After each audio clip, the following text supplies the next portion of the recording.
qu'aux yeux de tous, en fait, on est à la veille des élections et il y a un attentat énorme à la gare d'Austerlitz.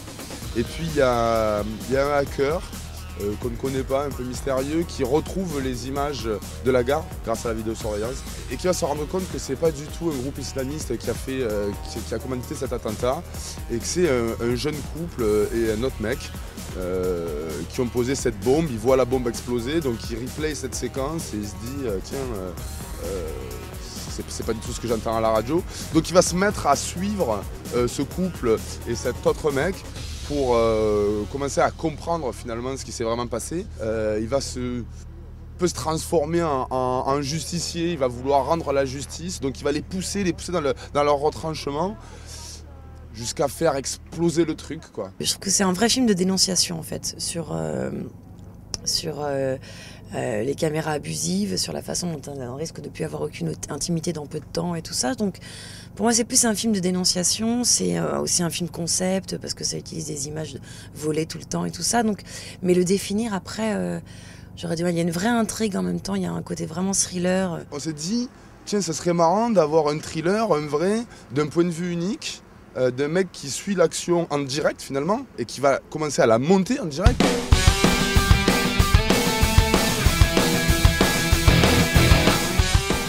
C'est un rôle assez physique parce qu'il y a pas mal de... Déjà j'ai fait une petite préparation parce que le personnage est un mec qui a fait la Légion. Donc voilà, il fallait faire une petite préparation physique histoire de ressembler physiquement à un mec qui a l'habitude de crapahuter, etc. Physique dans le film, ouais, il y a des longues courses, tu vois, je suis poursuivi, je manque de me faire tuer, donc j'en achève 2. Ouais, c'est assez physique.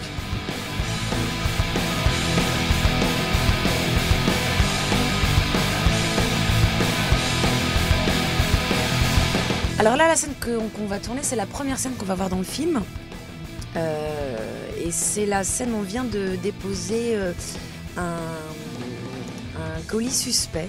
Sauf que tout d'un coup, il va plus devenir un colis. Il va se transformer, ce colis suspect va se transformer en bombe. Voilà. Mélanie, c'est une super actrice que j'aime beaucoup. Je l'ai vue dans plusieurs choses très différentes. C'est une actrice qui peut jouer pas mal de choses, je pense. Le personnage est métisse dans le film.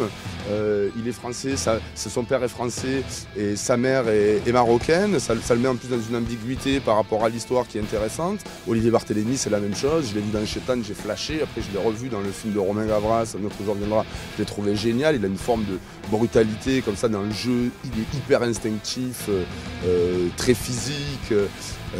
Voilà, donc je voulais vraiment Olivier pour ça. J'ai pas beaucoup tourné sur les acteurs, vraiment. On a ciblé, on nous a répondu oui très vite. Et Francis Renaud, que je connais depuis un moment, j'ai fait Scorpion avec lui, un film que j'ai produit. Et j'avais adoré son travail sur Scorpion, donc j'ai écrit le rôle pour lui, carrément. Voilà. Le personnage s'appelle Otard, il travaille à l'ambassade. Voilà, il va organiser un attentat, malheureusement. Mais voilà. Oh, il y a un côté qui est assez insupportable. Ouais. Faire exploser une gare avec des gens qui sont là, des enfants, c'est monstrueux, ouais. Mais bon, là on s'amuse, hein, c'est du faux. Voilà, heureusement, t'imagines.